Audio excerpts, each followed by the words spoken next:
affairs. Oh, we're live. Hold on 1 second and I'll continue that thought. This is episode 133, This Life in Tech. I am Jason, back from vacation. As always, Dan, living the dream in Gotham. And I'm TK. Do I look more tan? You did. It's kind of hard to tell. Like the different shades of milky white are really difficult for me to be able to distinguish between. Yeah, the SPF 70 on it was like liquid sweater. The beauty is, man, I don't burn. Well, I'm sure, but the fact that you're of where your gene pool is from and that you grew up in Ohio. I mean, you didn't have a whole lot going for you to get any pigmentation. Oh man, I'll tell you what though. Back me up on this, TK. There's something really addicting about running on the beach and then fuck it, I'm hot. I'm just jumping in the ocean. Yeah, I don't have to change clothes. If I never run again, it'll be too soon. But I do empathize with your feeling. Well, I got to tell you, man, I stepped on a couple small little soft shell crabs, and I really felt bad. Man, that's going to get me some karma. They should have gotten out of the way. They're out there by the millions. Yeah, I know, dude. I ain't worried about They're that. out there by the millions. Oh, man. So we were talking about the connection between history and current affairs, and we actually in the pre-show were talking about EV and autonomous vehicles. And how, what I was going to propose we talk about, which fits, is how technology can help us examine that connection, that relationship, so maybe we can more accurately, I don't know, maybe extract meaning or extract lessons from it. I don't know. Do we want to pick up with your Starbucks research story? Yeah. Let's do that.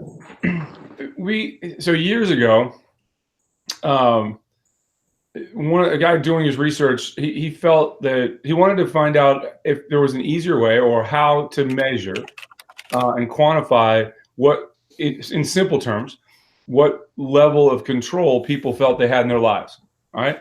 And my personal opinion is I think you see that played out a lot when you're in lines, like you're at the DMV, you're at the airport and the flight gets delayed.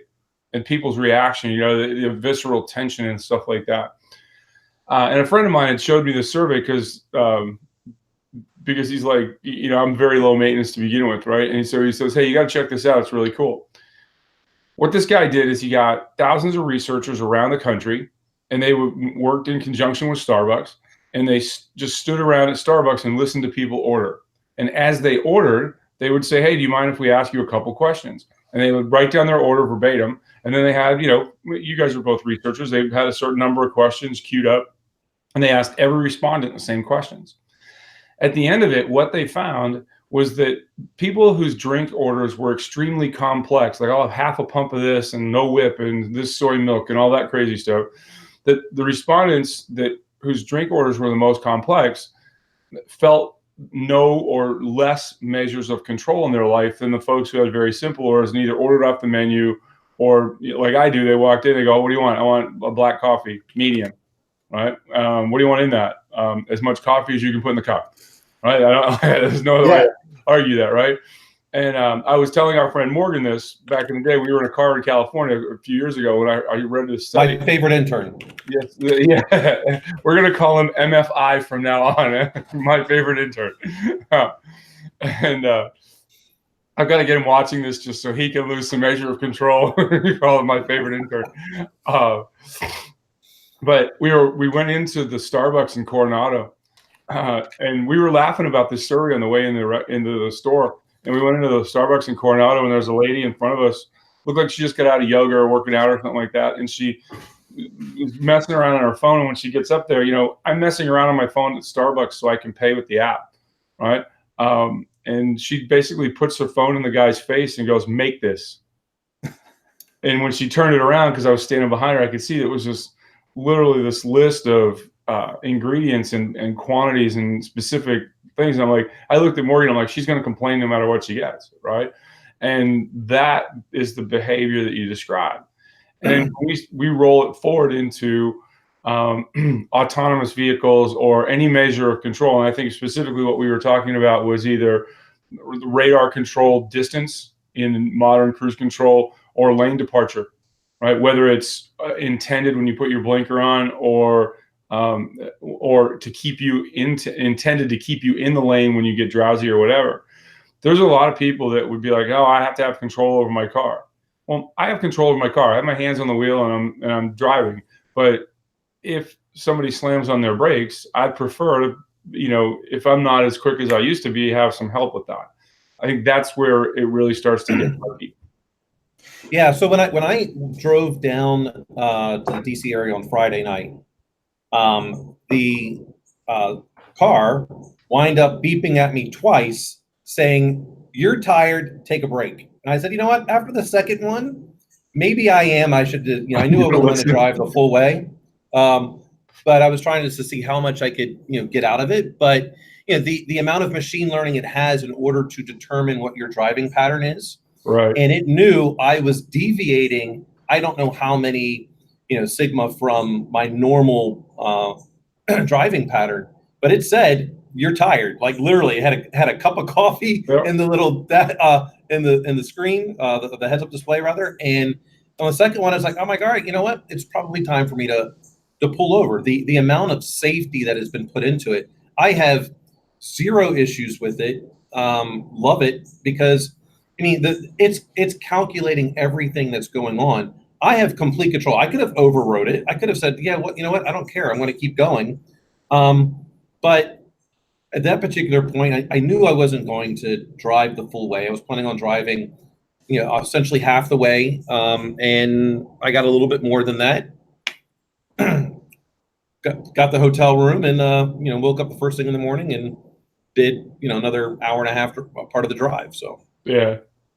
Well, before I add in my 2 cents, I just want to point out that, Dan, sometimes your video looks like the scrambled porn channel I used to jerk off to when I was 12. It was perfect. A bedroom window? Young. Yeah. It's all scrambled and pixelated. Like, when you were flipping through the channels, you get the one that's like scrolling and you catch like a little something. I can't relate. Yeah, well. On some days, this show is like a diet. I think I'm not hungry now. So anyway, there's the whole part of our cognition that is understood to power decision making is perhaps one of the biggest things we as humans overestimate our ability to actually understand. Like, we don't understand how we make decisions, and what I mean by that is where the decision actually comes from.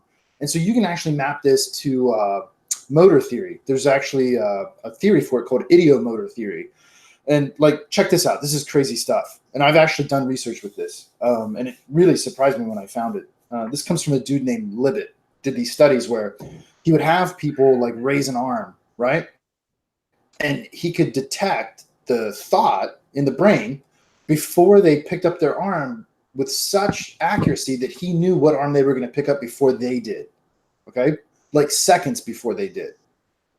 And what's interesting about it is all that activity seems to be centralized in the motor cortex, which is crazy because even if they thought, okay, well, they're just simulating a motor coordination activity because they're going to raise their arm. So then they did it with vocal commands, and it's the same thing. It's still the motor cortex. There's like this inner simulation, but there's a singularity there. We can't seem to understand our own decision making because it's our mind that's making those decisions, if that makes sense. And I can't yet get in your mind to figure out how you do it.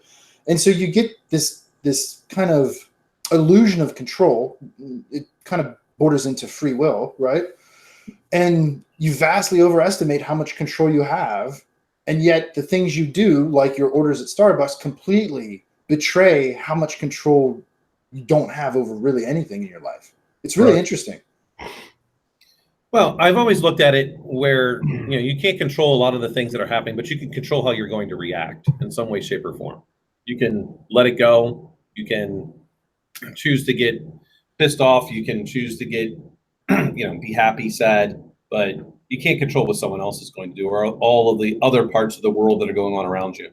Yeah. Well, and and you add on to it, like you were talking about being tired. What happens when you get tired? Your cognition diminishes vastly and very rapidly. Yeah. Or adding alcohol or any other substance. Anything that, let's call it, is abstractly a depressive. Yeah. Sure. Well, and so, let the machine do it. But there's this resistance to it.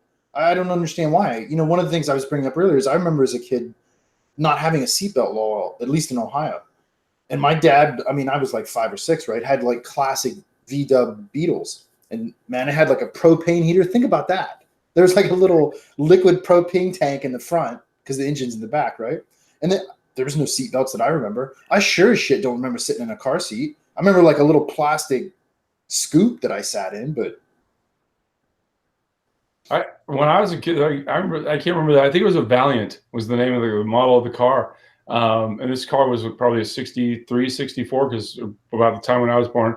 And they didn't even have seatbelts in the car. It was before Ralph Nader, metal dashes, you know, everything but yacht, everything but, I mean, this is back when we were throwing lawn darts, right? When the darts were a really good idea. I still think they're a good idea, because if you can't figure out how to play with darts, or you're in the backyard not having cognition that somebody's throwing a sharp metal object across the yard at a hoop that's standing right next to you, it's, you know, things work themselves out, so to speak, you know? I'm a little confused. So is that the type of like buggy that the horses drew?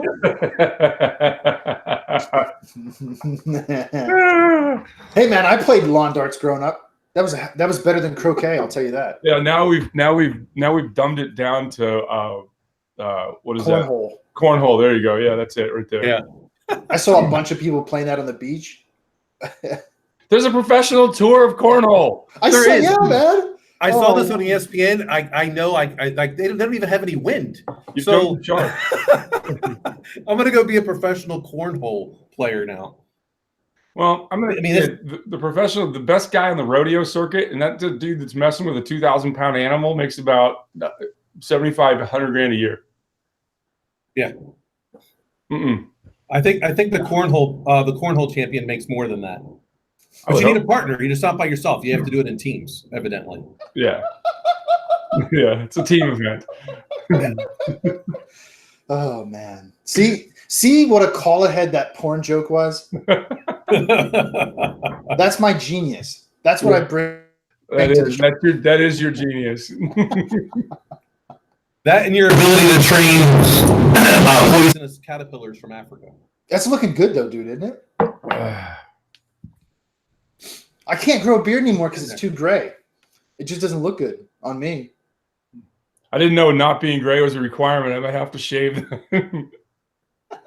For myself. I'm speaking for myself.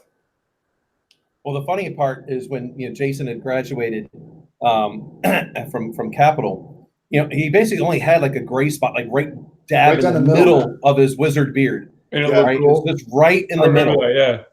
And they wind up getting M&Ms with his picture on it, and sure enough, they got that little gray spot right in the middle of the beard on the M&M. It was hilarious. I still have a pack of those, man. I keep them safe. That was a good beard too, man. You had a nice Gandalf looking beard going on. You got a long beard. One day I was walking across campus and a bee flew and landed in it. I just left him there. I figured he was tired, needed a rest. I didn't give a shit. Yeah, it's not gonna sting you. There's no meat. So bees are okay. The wasps we have around here are not. I was edging the yard after mowing the grass, and apparently we had some wasps, and one of them decided to get me right on the right buttock through my clothing, and it was not pleasant. And I have a pretty high pain threshold, and I was like, that's not good. No, man, no. There's a different breed of let's say wasp family in the Southeast, dude. I was riding my bike last summer down the road right across the field here. Yeah. And we have like the normal wasp. We have different types of wasps, like mud daubers, they call them, just ground wasps, whatever. And then we have like the big giant yellow hornets, man. And one of those big giant yellow hornets hit me in the thigh when I was riding, and I thought I got shot. Not that I've ever been shot, but it's the closest thing I've ever felt to what I imagine, like that sudden, like, holy, I thought I was going to die. Right. Bad, dude. And I still can't figure out what is the actual purpose for a wasp. I mean, bees are pollinating everything, but what the hell's the purpose for a wasp? Insect control. We don't have other ones that already do that? Have you never seen the video of the giant Japanese hornets? And there's like 6 of them, and they just slaughter like 30,000 honeybees. They raid the nest and they eat the larva. Oh yeah, yeah. And so then the honeybees, this is fascinating shit, man. This is why I should have been a biologist. And so then the honeybees have evolved a defense. And what they do, because the giant hornets are like the size of your thumb, dude. They're giant. And so all the little honeybees can't attack them and bite them because they're too small. So they climb onto them and flutter their wings and heat them up and melt them. Really? Yeah, man, that's brutal. That's nature. That's me. Yeah, exactly. And Well, we gotta have a safe space at high school. Yeah. Yeah. Well, like, speaking of that, you guys have heard me make this comment 1,000 times. Like, life ain't that bad because we're not getting chased by tigers like people Right. do. 3 people a day in India, right? I saw Right. this video last night of these dudes riding a little like 150cc motorcycle through a nature reserve, and a fucking tiger came out of the woodwork and chased him. I've got to do that. I've got to do tiger killings in India as a search term and just one. Okay, note to self: I need a 500cc bike. Yeah, 150 cc's. I don't think you're. I think the tiger gets you. The only reason this tiger didn't get him is when it hit the asphalt, it lost traction because Oh. it tried to pivot and jump on him, and it slipped. And you can see it. And you, Oh, he needs new Nikes. Yeah. and there's 2 dudes on this. It's not funny, but it's funny. There's 2 dudes on this little motorcycle, right? And the back guy is the one with the camera, and he sees this tiger because, of course, you know it's the forest, man. You can't see this thing until it's like right on you, and you hear this little sound he makes. And like hearing the sound, you can feel his ass just loosen up and everything just shoot out. Like the sound he makes is so perfect, man. And this, I mean, can you imagine? I mean, the Heard tigers that. weigh like 700 pounds, right? Yeah. oh, dude, yeah, man. I mean, their paws are as big as your head. And they Yeah. run as fast as a Vespa scooter. Yeah, easily. Obviously faster. Oh my god, man! Have you ever? Speaking of this, because I like this stuff. I don't know about you guys. Have you ever seen the video of? It was in India, and the guy is on the back of an elephant, and the tiger comes up out of the long grass and jumps on the back of the elephant and gets him. No. Yeah, got him. One of the comedians was talking about some tiger that was in a zoo and like basically just pawed through the cage and killed a human. And they're like, the tiger went crazy. Like, no, the tiger went tiger. That's what tigers do. Yeah. Right. So tigers can burst, for a short period of time between 30 and 40 miles per hour. Yeah, that little 150cc. I think its top speed might be 40. Especially if you got two dudes on it 2 weighing people it on down. Yeah. But it's the old thing. I don't have to be the fastest. I don't have to be faster than the tiger. I just got to be faster than you. Yeah. See, if I was a rider, the driver at that point, I'd be knocking my back passenger off. Exactly. Done. Little wheelie, something, dude. Yeah, wheelie. Yeah. Oh man. I was in an intersection, I don't know, a couple summers ago here in Virginia Beach, and there was a cool guy on a bike, one of the Japanese bikes, and he got a little aggressive when he took off and his girlfriend wasn't paying attention, and basically she's literally in a seated position as the bike takes off from underneath her and she ends up on the ground. She was not pleased at him even remotely. Like a Looney Tunes cartoon. Oh no, it totally was, yeah. Oh man. I'll tell you what scares me Before way more. Go ahead. I was saying, they don't like. So I had, my last motorcycle was an Indian, which was, about 1900 cc's. All right, you hit the throttle on that. If someone's not paying attention, yeah, they're going. We're gone, through. yeah. They're toast. I'll tell you what scares me way more than tigers. We'll just keep this nature theme going. Bears. Yeah, Yeah. They're just as fast, if not I keep faster. telling you. They're twice as big. Oh yeah, and when you shoot them, they've got an internal body armor to small bullets, right? I Yeah. have a buddy Yeah. of mine he's an old Vietnam era SEAL. The 15 years ago, the dude looks like he was seconds from death and about 1 million years old, right? It's just really hard life. And he lived outside of Fairbanks, Alaska, and ran all of the ranges for Fort Greely in Alaska. And we were going to do a trip up there. And so, as moderately intelligent as I can be, I went up there in May and June, not in February, right? And he invites us over to his house, right? And you go there, and it's like construction in Alaska is amazing, especially up in the Yukon Triangle. They're using 12-inch framing as opposed to 4-inch framing and everything else, right? We get there, and he's all torn up and everything like that. And there's a bear, this huge bear that's stuffed in the airport in Fairbanks that like I'm standing there looking up at this massive animal. He goes, "Oh yeah, I shot that." I'm like, "What?" He goes, "Yeah, I shot it. It didn't die right away. So we kind of had to. He and his buddy were like thinking the bear grabbed him because he thought he was dead. When he got near him, the bear was like sat up. And you can imagine that one for YouTube shorts. And he grabbed him, and his buddy was trying to shoot the bear again, and shot him. I mean, it was just this calamity of errors. But it's amazing. Like he goes, yeah, that bear was so quick. Speaking of motor skills, I mean, and the bear doesn't have a bunch of, he doesn't have a mortgage and kids and paying for college or anything else. He's like, there's a direct A/B response for that, right? But yeah, that's it. It's amazing. Bears freak me out more than most things. If I'm going to be scared of something, it's going to be a bear. Black bears are at the beach, and they come out of the woods all the time during the harvest, and they look nice and cuddly, but no, man, no, yeah, and they're the nicest of the bears. You know what I mean? Yeah, compared to like a grizzly or, God forbid, a polar bear. A polar bear can run. It goes 25 miles per hour. 25. Dude, grizzlies can run like 30 or 35, man, and they're bigger. Crazy. Well, so check this out. This is crazy. So I don't remember the name of this, but there was another species of bear that is well understood scientifically to single-handedly prevented the migration of humans across the Bering Strait into Alaska, because they just killed everybody that walked across those ice sheets from, let's say, Russia. Just murdered everybody, man.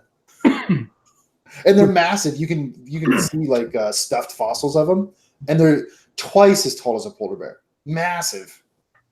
So, General Motors, when the Ford F-150 came out and started doing aluminum frames and bedding and siding, all this stuff, they came out, it's like, hey, this is military grade, which is everyone seems to pick up on this stupid term, military grade. I'm still not quite sure what that really means. I was military grade, and I don't know what it means. Yeah.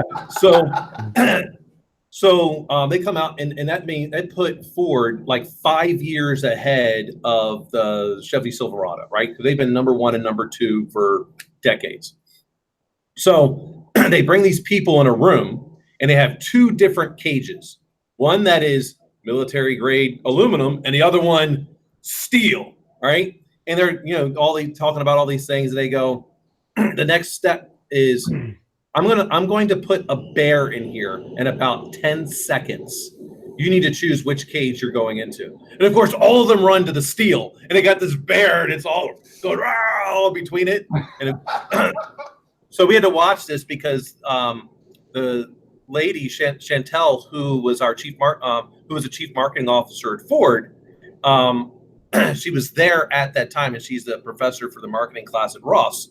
She starts getting phone calls like at 5 o'clock in the morning from Malali, and he is just like livid because Chevy has put out this commercial making it look like they're horrible, and of course it didn't do anything to them. But he's like livid. But this goes back to everyone bears. Forget it. You want all bets are off. Well, it's almost like I don't think it's as primordial as snakes and spiders for us, but it's wired into us from our ancestors, man. Because we lived in caves, right? Well, what else lives in caves? Fucking bears. You know what I mean? I think the interesting thing about that Ford truck is my brother-in-law takes pride in having a Ford F-150 that was the last year of the steel bed. All right. And while Ford, using aluminum everywhere, got lighter, got more fuel efficient, and got everything else, people that work, blue collar guys that were painters, contractors, construction guys that made the F-150 the number one truck in the country for decades. They were putting stuff in and had corners, and then those corners were going through the bottom of that bed, right? And that really drove the dynamic. And I think now, I think just GMC is number one now, right? Or the new Avalon, or whatever the new Silverado is like the number one truck this year. And they've done it because they've made a great looking truck that has features that people want. Because Dodge used to say, well, we put all our money into the powertrain. People can't see the powertrain. They don't sit on the powertrain. The powertrain doesn't have a big touchscreen. You look at the Dodge, like Stoney's a big Dodge truck guy, and you look at he got a brand new I'm Dodge. surprised. I know. That hillbilly. Yeah, that AWS architect and hillbilly. But That corn liquor he makes is horrible. It's not good corn liquor. It sucks. See, you guys are dumb for drinking it, right? That's how people go blind. I didn't drink it. I took a whiff of it, and I'm like, Michelle is the one. By whiff, you mean big gulp. That would be a mistake. But the new Dodges now have a touchscreen that rivals the size of the Tesla. It's bigger than a full-size iPad, right? Because people have realized there's got to be a balance between, hey, I'm going to sit in this truck for the next, how many ever years, and I want to have an enjoyable experience, and I don't want it to break. But like that, I'd buy that new Silverado right now if I was in the market for a full-size truck. Because I think, and I'm a big Toyota guy only because a Toyota engine is going to last forever. And I don't even though I don't keep it forever, my resale value is going to be really high.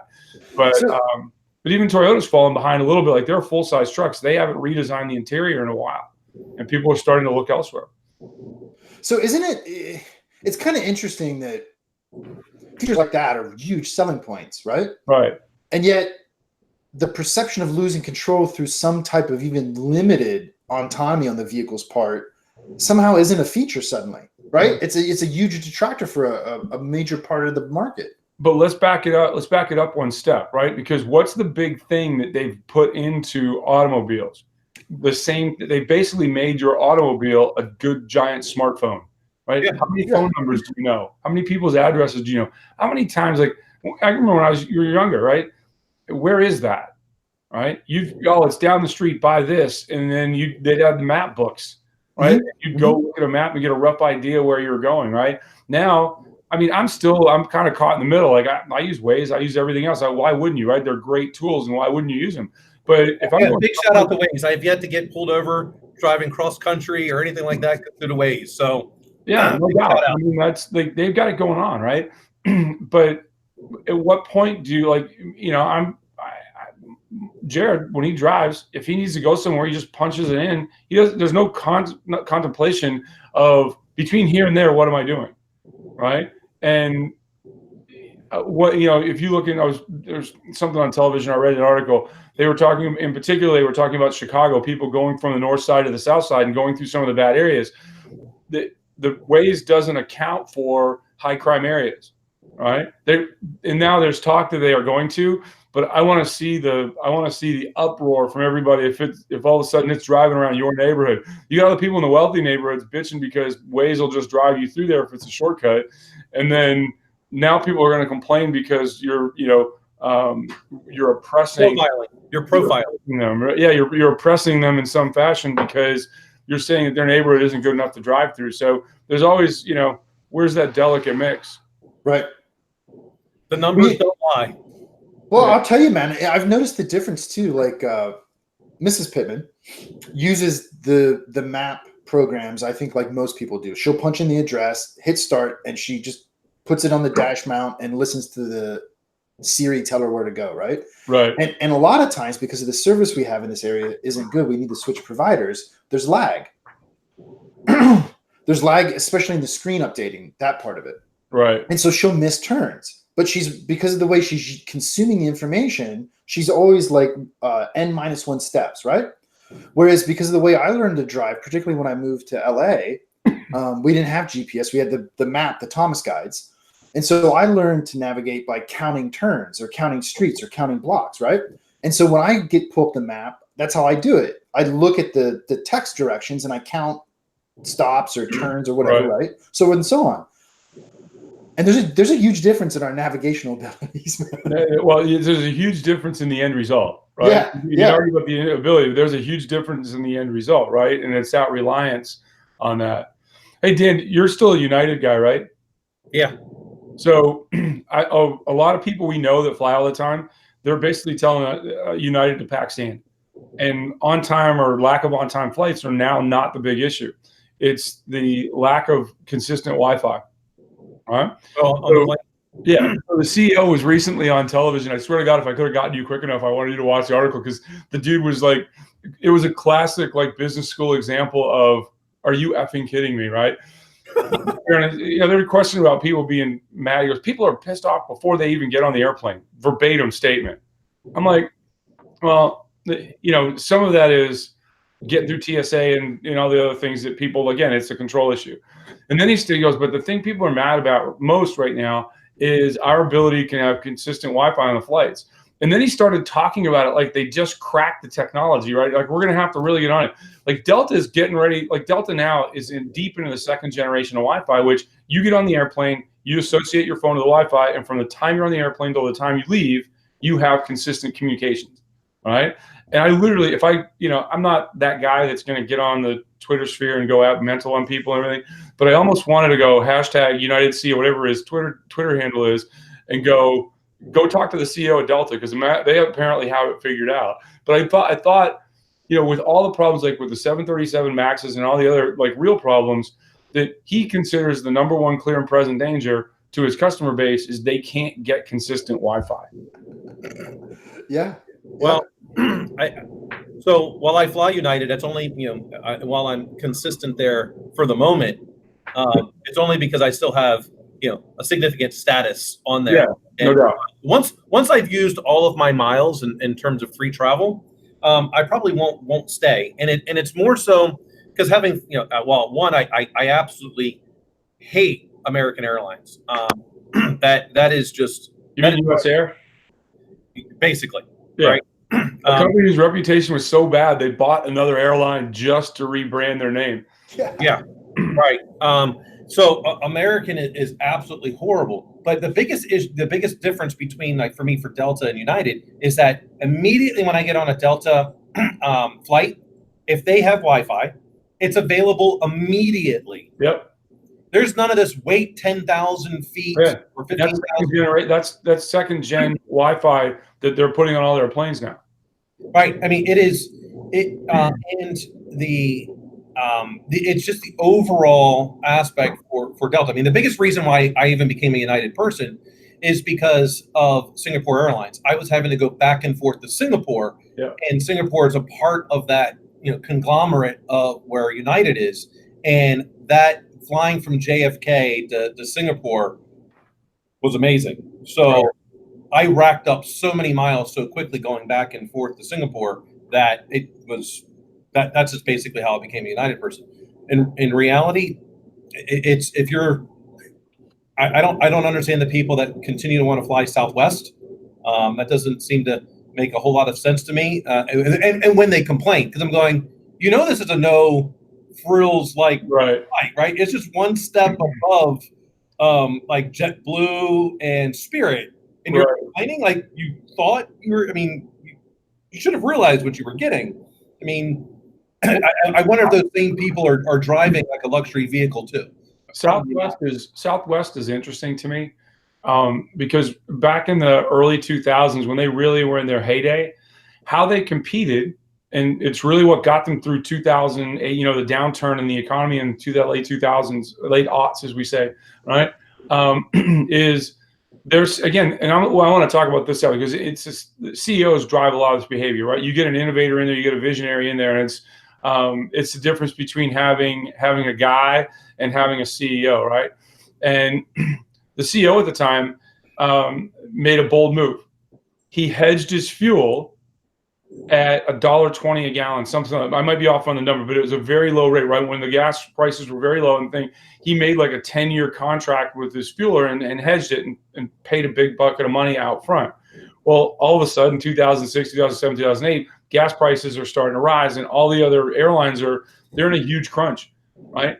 And he basically was able to keep low prices, and they were consistently lower than everybody else. Even though he raised them a touch, he was just increasing his margins because he had a locked-in fuel price. Well, that ran out, and now he's got to compete. So now he has, I'm going to say they're a semi-bargain airline because I've never been on Spirit or Frontier or any of those, but I heard one of them doesn't have reclining seats. It eventually is a fucking park bench you guys sit on while you go from A to B is my imagination of it. I know it's not exactly that, but that's my imagination of what goes on, right? Oh, no, you're right, and that's Spirit. Is it really? Yeah. Yeah, no. You gotta pay like a couple extra bucks just to get the tray to flip down. I'm not joking though. but that's, that literally, that's just the bold CEO can make that statement. And now they're still riding some of that goodwill, right? Yeah. But I think if you look really, like you look at Ford was floundering, right? They were floundering bad. Mulally takes over. Luckily, he took over when he took over, right? And as the legend goes, he when he shows up, because he was the first non-automobile guy to be the CEO of Ford, the legacy Ford people are talking down to him because there's 3,400 parts, unique parts in a car. He's like, there's something like 77,000, some really, exponentially greater amount of parts in an airplane. He goes, yeah, and every time a car crashes, it's not on the news. But it was his vision, right? He mortgaged and he leveraged everything up to and including the Ford logo to keep from having to take money for the federal government.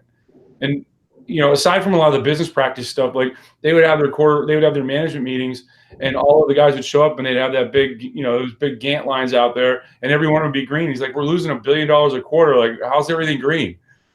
And again, as the legend goes, and it probably grew along the way, as the first guy to come in like 2 or 3 meetings later and figure out that, hey, I'm going to put a yellow line up there. Guy was promoted because he was the first one to really understand that, like, in order to solve problems, we have to push them in the middle of the table. And it's those CEOs that, and you want to talk about the halo effect. I mean, I'm a C-SPAN dork, and because some days I just want to watch the funnel that we're in and just go dive into it. But he, when he was there with the CEOs of General Motors and Chrysler, very tone deaf. All of them took their private jets there, right? And you're flying in your private jets, and of course everybody's making a big deal about it. And Mulally was asked, they direct question, okay, how much money do you need? He's like, 0. And they're like, well, then why are you here? Because I don't want you guys in the process of basically raking them over the coals to screw us for the rest of eternity, right? And that halo effect pushed people towards, traditional Chevy buyers, the American car buyers. It pushed them towards Ford, and Ford getting rid of most of their automobiles and going to an SUV truck strategy. That's all Mulally, and that's driving kind of this renaissance that they've had over the past, certainly 8 or 10 years. Yeah. Yeah. It's all very true. It always comes back down to leadership. Yeah, Sure. or lack of, right? Sure it does. One way or the other. But I mean, you see a lot of. Go ahead, Dan. Yeah, regardless, it's going to come back down to those people that have the C in their title, and how do they act? They act presidential. Are they in touch? Are they holding people accountable? Right. Are they leading by example, or are they absent? You can never find them.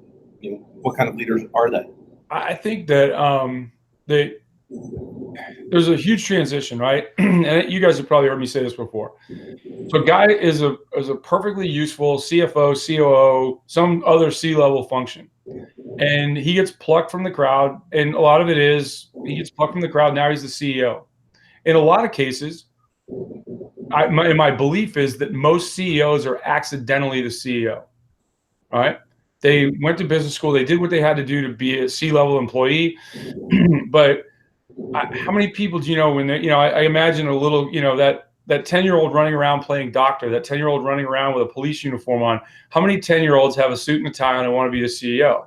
It's not something that people strive towards, right? And only Michael Keaton, right? Or what was it? From Family Ties. Michael. Oh, yeah, exactly. But there's that guy. Right? He was the only one. We could probably all think of one dude that, like, when he was young, wanted to be the megalomaniac CEO, right? But I think that there's this phenomenon. Guy's a great CFO, gets made the CEO. You go from having to bury yourself in the numbers, right? Guy's to having to have vision, create a culture, manage that culture, and things like that, right? A great COO. He's basically got the business and he's buried down taking care of everything. And then he and the CEO are back to back, right? In theory, and that's how it should be. Make a guy a CEO and he's not doing a good job. Who does he go to for help, right? You guys like me that do executive coaching and things like that. But where's that? He's supposed to have all the answers. I know one CEO used to be a CFO. And I asked some of his people, I go, when he feels uncomfortable, how can you tell when he feels uncomfortable in what he's doing? And I got the exact answer I expected. He goes, he runs back into the numbers, right? So let's take a CEO that now is just, I don't get it. Like, he's risen that to one level above his great competence, right? The hard thing that we do in society is say, hey, you're not a really good CEO, so let's go back and find the next lower thing that you do well. And there's only one place in humanity that I know of where that works, and that's the NFL. The guy's a massively talented offensive coordinator. We're going to give him the whole team. If he's terrible at that, or in a lot of cases, hey, these guys are running to head coaching jobs and they take jobs where the front office is terrible. All the support mechanism to make them great isn't there, right? But they'll get overpaid when they go back to be an offensive coordinator. People realize how good they were. But I think the key thing there is, and that's just for business or anything, you go run to be a leader somewhere and you don't look at the support mechanism, you don't look at the board, you don't look at the people that are surrounding you, don't look at the product you're building, product you're selling, right? And I'm going to speak to something that all of us are really, you don't do any due diligence on the company you're taking over because you think you can run in there and make a quick buck and look like a hero. Right. And then you end up, crying in your beer every day because the world's against you when you didn't do the proper, you didn't look at yourself and say, hey, I'm probably best left doing this or not taking this job, not because I can't be a functional leader, but because that was bourbon he was crying in, not beer. The realistic expectation of success isn't there because of the following factors. And get your feelings out of it. And get your diligent hat on and saying, what's the risk profile, right? If I'm going to invest in something, what's the risk profile? Am I going to do that? If I'm going to take a job, here's the pro, we always, pros and cons on a sheet. We're a little bit more advanced than that now. But literally, if you do that, how many missteps in life are you going to take, right? And most people are less comfortable with people than they are with data, right? And the CEO is an example of that. I'm getting stuff from my chief product officer, all my division. I'm getting chief, and hey, give me ideas. And I get 3 courses of action. I pull the trigger. Well, now how do I create the culture and motivate people? It's not literally. It can be the CEO's job, and a lot of it is I can abdicate my authority, but I can't abdicate my responsibility. And sometimes CEOs want to give up their responsibility, and that's when it hurts. Yeah. Right. And that's the anti-Mullally thing where he came in and said, nope, I got a plan and let's go and let's follow me. I'm not getting in the chariot. I'm going to pull the chariot with you guys, but you got to believe where we're going. That's right. Well, it was Eagle Rare was the bourbon that person was crying in. Please stop. Just to be said. Well, it's interesting. It's interesting to me because you have this idea that as a leader, you need to get the right people in the right position at the right time, right? And so to me, that's one way to look at what you just said, which is, I think, a fundamental important idea just in life is that since the late 60s, we've known about this theory, what's called the Peter Principle, which is that idea that you get promoted to the level of your incompetence, right? Just one step past what you're actually competent at. And we've known that for, well, let's say since 1970, to be fair, right? I think the book was published like in the late 60s, mid 60s. But anyway, but we don't do a good job, even now with all this advanced technology, of identifying, okay, look, we put you to this challenge and you did it really well up to this point, right? Like you were saying about the NFL. Right. So let's back it up a little bit, put you back in this spot where you're very competent and very effective, and we'll all move forward. And so, look, you worked extensively on small teams that were highly successful. I have to imagine that maybe it wasn't talked about in formal ways, but it really was embodied in that principle, right? Of you're going to do what you're really good at, and we're not going to put you past that challenge, right? Right. I think you look at hiring of CEOs today baffles me. Absolutely baffles me. I was talking to a group and they're like, yeah, our CEO is coming in. He's got a great education. He's been in great places. Well, can he build a culture? Right. And it's, during that interview process, and I have friends that run an executive search firm, and they start off with all the basics, right? There's all these delimiters of, well, they want a guy from an Ivy League school. They want this, they want that. And it's like none of it has anything to do with being a leader, right? Again, and I go back to this, and I always say this, you manage a business and you lead people. And in order to effectively lead people, you have to understand the business that is being managed, right? And I think that you'll get people to loosely understand the business, but most CEOs know, hey, what's your fundraising capability? Right? What's your ability to go out and get us the next round of funding, and all these things? And where did you come from?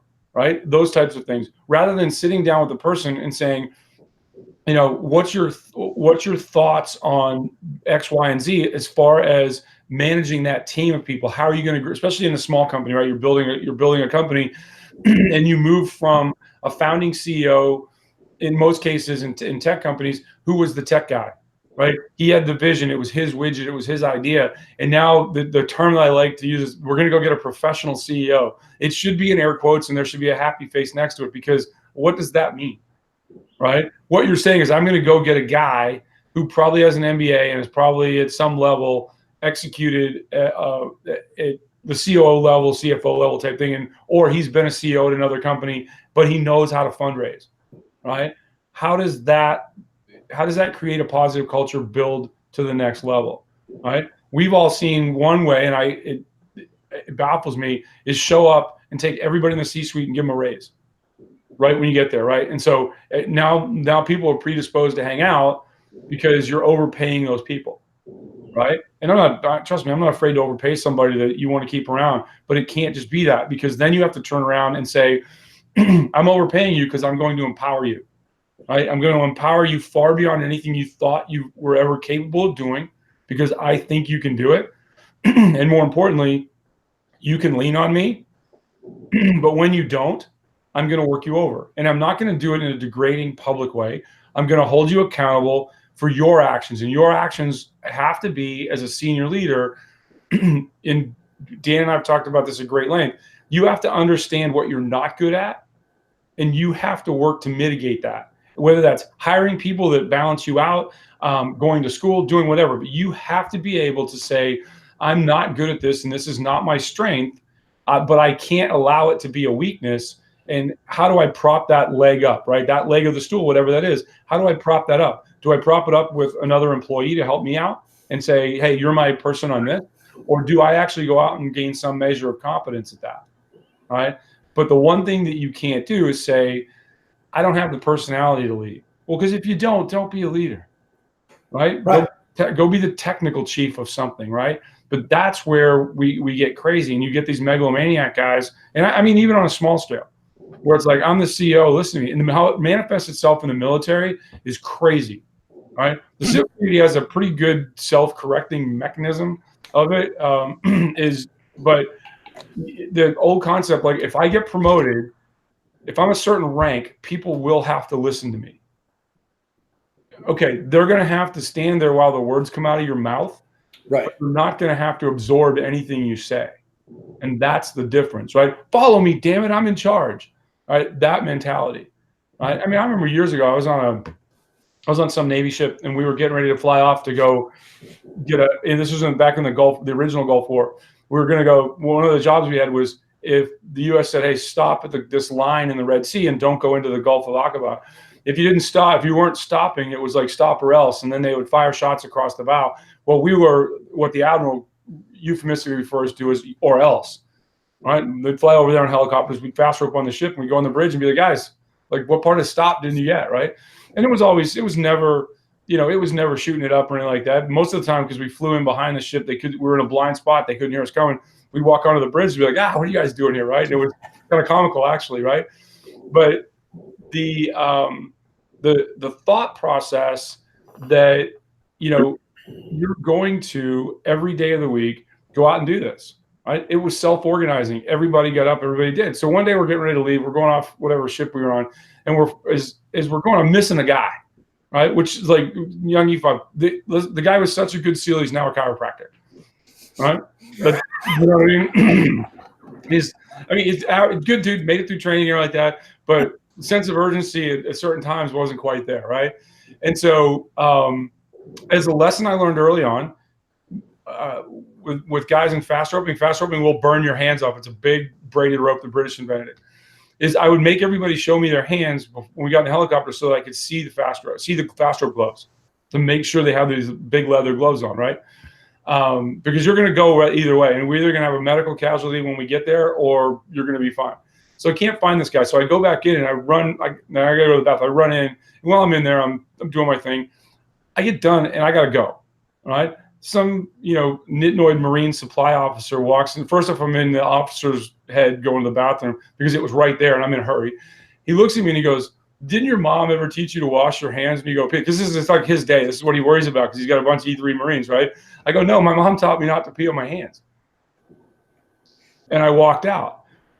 Got to scoop this guy up. We went off and did what we did. This guy basically counted crap in boxes on the ship, right? That was his job. He had guys that counted crap on his boxes. The next day, he sees my boss in the wardroom and they're eating. He goes, "One of your guys was rude to me," right? And tells him the story. And my boss is just laughs in his face because he's like, he told me his mom taught him not to pee on his hands, right? And my boss is like, "Yeah, that's DK," right? Just in his head, right? But that was hugely important to that guy. Because when nothing's really important, everything becomes important. And that is the lesson for CEOs is like you have to define what's truly important and make that your responsibility because everybody else is going to go after all the crap that's not important. Right. If you're creating a culture of important decision-making and making important the important things, then that's going to bleed down. And all of those people that don't share that value, they're going to self-select out. Because the thing, again, it comes back to control. I was just going to say that, yeah. Things that they can control in their lives are very limited, right? And people of consequence want to control great ideas, right? They want to form them. They want to watch them flourish, and they want to put them into the middle space, and they want to say, "We invented that, right? We did this, right?" And I'm big on when I hear people talk, especially people in leadership, the I mentality, right? And that is, and again, I hate to go back to the SEAL community. We always say there's no I in team, right? But if you have a block A, you can stick an I right in the A-hole, right? And that's really what it comes down to, right? When we say that, right? And that, to me, from a leadership perspective, is you ultimately have responsibility for everything that happens when you're in command, right? Whether it's being the CEO of a company or in a military unit. What you have to be able to do is control your impulses to control everything and allow people at the level that they can to lead and manage themselves and their people so that when they get to a certain level, they're able to competently take over, right? We have in that, one of the things is being in small teams is everybody. So when it's time for the next guy to move up, very rarely does the wrong person get promoted. Now, I'll say that from what I've heard, because the SEAL community in particular has gotten so large, that now we used to know who's Bob. Well, Bob's the guy that does this for us, and so Bob's going to be the next guy. Now you're sometimes losing that, right? And there's politics and everything else in there, but you're also working from a user base that there's a minimum standard across the board. And that's one of those things when you guys hear me say there's certain things that translate out into leadership in the civilian world, and there's certain things that don't. And I don't care where you're at in the military, there's a certain minimum standard that everybody has to adhere to, right? Or they're going to be selected out and that's part of the promotion process, why it's a pyramid, right? Is people self-select by their actions. Mostly they're like, "Yeah, I don't want to do this anymore." Either they don't study for tests, they don't do the things that say, "I'm going to be the next guy," right? Or they take bad advice. Right, especially officers, they'll tell, "Oh, you got to go do this, you got to go do that." Best advice I ever heard from a senior officer was go do the hard jobs, everything else will work out. Right, whatever you think is the most difficult job to accomplish, go do that and do it well. And I think that's a life lesson, right? I mean, the old thing, hey, when you go mow the yard, right? If you see a blade of grass sticking up at the end, go back and run over it with the lawnmower, right? You complete the job, take pride in what you do. That's why you start making kids do chores around the house, right? It's to have that sense of accomplishment. And go, my dad just said, it's my favorite line from my dad. It took you 15 minutes to do the job you just did. It would have taken you 30 minutes to do it right. Is your reputation worth 15 minutes? Right? And that is, I think that's the big thing. But again, it's creating a mechanism of control in yourself to say, "Yeah, I want to go out. When you're a kid, I want to go out and run around the neighborhood with my friends. When you get older, I want to go out drinking with my buddies." Right? And however that manifests itself. Or, "Hey, I'm old. I just want to go and sit down." Right. Well, And I think, would you guys agree then? I think a huge part of that also is, as you're constructing the culture in yourself and then constructing the culture around you, is the the delayed gratification of the payoff of that extra 15 minutes, right? Like mowing a lawn's a perfect example. We just got back from vacation and I got 2 giant lawns to mow, one of which I mowed before I left, and the other one I opted not to, knowing that it would take twice as long to do. And so I decided I could do one yesterday and one this morning, but I got this and I got some other stuff I want to do with my family today. So I did them both yesterday and I burned 3/4 of my day. But now it's done. Now I can enjoy and be gratified because I don't have to worry about that anymore. And mowing the yard, when you look back and it's now all nice and, it's manicured and everything, that's, people are like, oh man, why'd that guy go into construction, right? Because you do something and there's the delay in the gratification is very little because you could tangibly see the progress. Yeah, right. So there's an interesting thing when you were talking about with the CEO, and I think that there's one thing that many people don't necessarily realize in that. So even as I've been going up the ranks on the technology side, there was a big difference from that first time when I reported to a CEO, because now it's the buck stops with me when it comes to technology. But as the CEO, you have a much different dynamic in terms of like where you report. Like you have this board, but in reality, you're the one now that's basically having to be the puppet master for the first time. In your career, you're now the puppet master, and that transition is vastly different. Yes, because you now don't have someone that you're reporting to. It is you are making sure that everyone is reporting it to you, and that is a fundamental shift in everything that you've done before. If you were even if you're the chief operating officer, you're a strong number 2, and there are plenty of people that are a great number 2. Great kingmakers, right? Yeah. But once you are the CEO, it's a big fundamental difference, because now you've got to make it all happen. And the board, you kind of report to the board, but it's a fundamental difference. And I think a lot of people that are striving to be that CEO, I think while yes, I mean I'm one of them. I believe that I will be a CEO at some point, but I've had enough of those shifts from being a number 2 to a number 1, number 2 to number 1, that I feel like I'll be able to manage that to happen. But even if I don't, then I'll be perfectly fine going, well, you know what? I was better as the COO, or I was better as the CI. And there's some great case studies, I think, in Star Trek: The Next Generation. Look at the dynamic between Commander Riker and Captain Picard. And I'm not a big sci-fi nerd in terms of Star Trek, but there's a lot of I think good business case study in the culture and the dynamic of how those interactions happen. And Riker was perfectly fine being the best, second in command on a ship that he could be. And Picard told him what to do. So it kind of alleviated some of that responsibility, right? Even though he had a lot of responsibility on the ship. Whereas Picard, I mean, I guess he kind of had the Federation, but not really, right? And so in that example, do you want to be the number 2 on the best ship, or do you want to be number 1 on a right? I think the better example, if we're going to get Star Trek-y nerd, and I'm a original TV Star Trek Captain James T. Kirk guy. The rest of them, I'm like, whatever. I've never really paid attention to him. Was Spock. Yeah. Right? Spock obviously was the smartest person out there, right? By far on the ship. But he lacked empathy, right?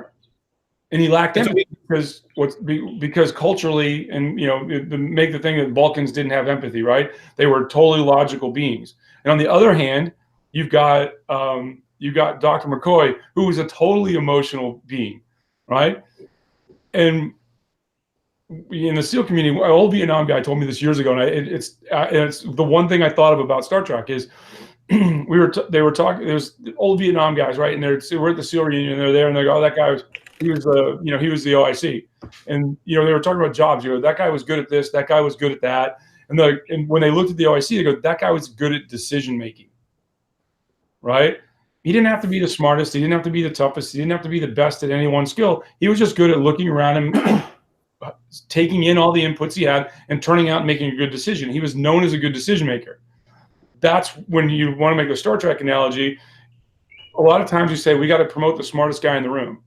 Well, no, you have to promote the guy that has the minimum competence and the highest emotional intelligence, right? Because, and we've all worked for CEOs that they're structurally and mechanically very good, but they don't have the emotional intelligence, either because they're selfish or it's just not something that's innate in what they do, right? And then there's the ugly specter of ego, right? I'm the king, I got to be in charge, right? And I think that's the other one, right? And I think the harder of the two jobs is learning how to be an effective number two, right? And I think I've done a pretty good job of that over my lifetime, but there's some mistakes, and a lot of it is, how far can you push when the guy says, hey, whatever you want to do, go do it, just come back and tell me. Well, when you start making big ticket decisions and then coming back and saying, hey, I did this, and then you get why? Well, and you structurally tell them why you did it, and they go, it's not what I wanted. You should have come to me with that.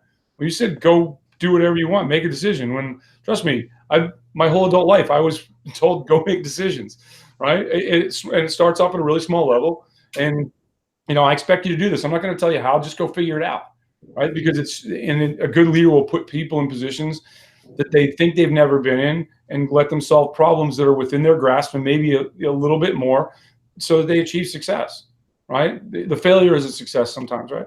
But sure. I think that's really the hard part. Very true.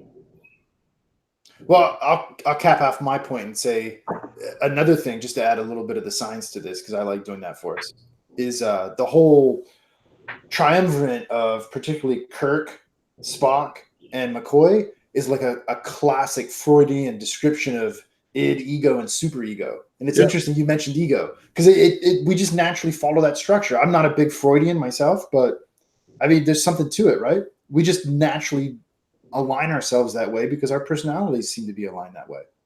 Right. And the ego is a big thing, right? And I think, one of the things that I'll personally, like, when you get out of SEAL training, you're like, the people, like, the instructors are like, you graduate this training, you'll never have to take shit again. No, actually, it's the exact opposite, right? Because and I grew up in the community in a much different time when there was no JSOC, there was no SOCOM, there was just East and West Coast teams. It was very small, right? And it's literally a mom and pop organization. And if we wanted to do something, with a helicopter or a boat or do something, we had to go be nice. You had to learn how to say please and thank you. And so by the time the community grew up to where, we were post 9/11 and there was a public reputation that had never existed before, one of the big things I would always hear, even after I retired, is like, compared to your Army counterparts, you guys are so nice. Well, we grew up where, we were an afterthought in the Navy, right? And especially during the Cold War, right? The Navy really didn't care one way or another. I mean, you guys are there and we might need you for something, and you guys go out on deployments with us, and you may do something, you may not. But largely, the guys on the ships would say SEAL stood for sleep, eat, and lift. Right? Because that's all, when you're on a boat, that we're not qualified to do anything else out there, right? But that concept of,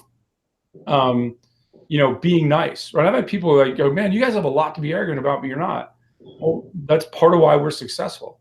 Internally, we're very competitive, and you do that. But outwardly, for the most part, guys, and I think, and you've heard me say this before. I think the one mistake after 9/11 that the SEAL community made, we didn't handle success well. Right? Guys want to write books. Guys want to be out there talking about it.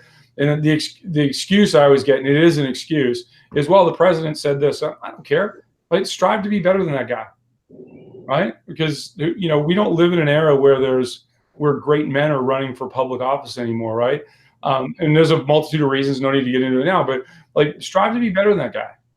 Right, that guy works for us, not the other way around, and do that. I think we just handle that very poorly and but for the most part, guys are just guys, right? It's like you hear me say this all the time. It's what I did. It's not who I am. And yeah, right. There are pieces of like what I learned there that you take with you and you grow. But yeah, there's things like, hey, I want to be in charge, right? Not because it's the ego of it.